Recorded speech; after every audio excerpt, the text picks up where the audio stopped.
This is my video presentation on Champs trade shows.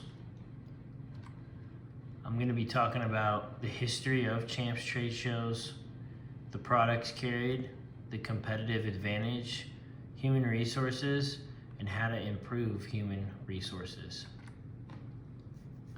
Champs trade shows began in 1997 as a business-to-business organization.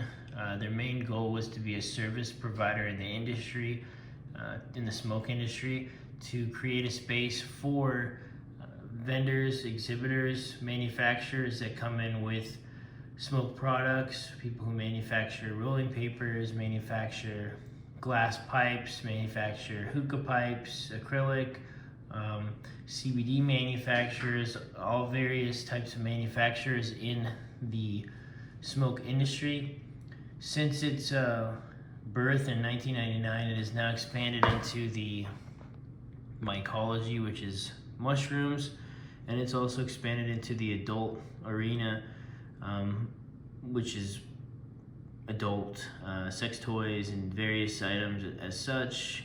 Very popular, and since 1999, the Champs Trade Show has grown from what it started to be at Gage Enterprises, just selling replaceable gauges and pieces for the pipes, to now being that largest trade show in the industry since 1999. So lots of growth within that time, and the history there was two co-founders, Peter and Jeff.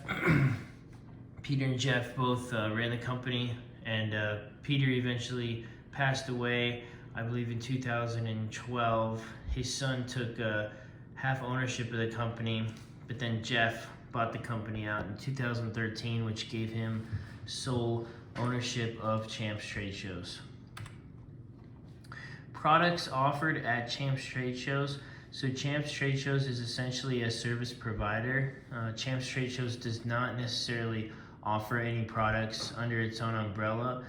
Champs trade shows is, I would say, a trade show and it acts as a service provider. It pretty much books the space for the events, and then once the space is booked, whether it be the Las Vegas Convention Center or various different convention centers across the United States, the booths are then booked and sold from vendors and manufacturers. Those booths are booked, and then the team invites buyers to come, smoke shop owners, vape shop owners, various different store owners, to come in and make these purchases and create their network throughout the community in the smoke industry. And this is really how the business for Champs has been. And again, products are not really what Champs specializes. Champs specializes on booking the arenas, booking the events, and then bringing people to those buyers and sellers. And it's just a strictly B2B event. The competitive advantage Champs does have, they are an early adopter. Beginning in 1999 in the industry, there was not any smoke trade shows in the industry, so Champs became the first, and that, I think, is a significant competitive advantage because there's longevity, there's trust. They've built a lot of alliances and collaborative efforts with different brands, and this has allowed the brand name to kind of be promoted in a very significant way, which has helped business quite a bit.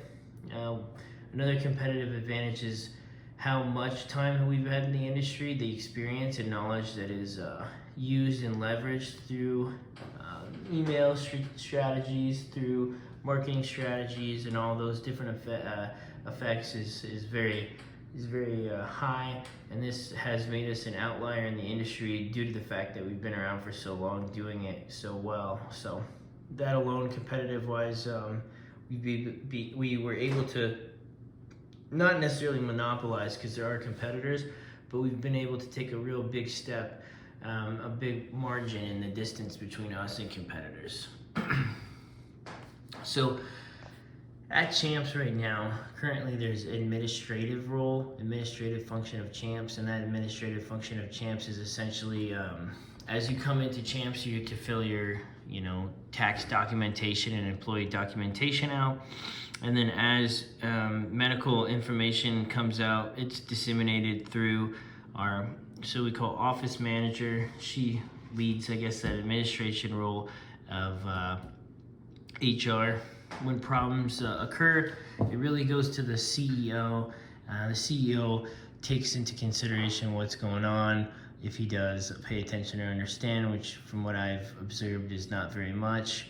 And then the issues typically are not mitigated. They're kind of left to pushed on the side, and this has led to a lot of turmoil, increased or decreased morale, miscommunication, and then a lot of people not knowing what their true jobs are because HR is not functioning.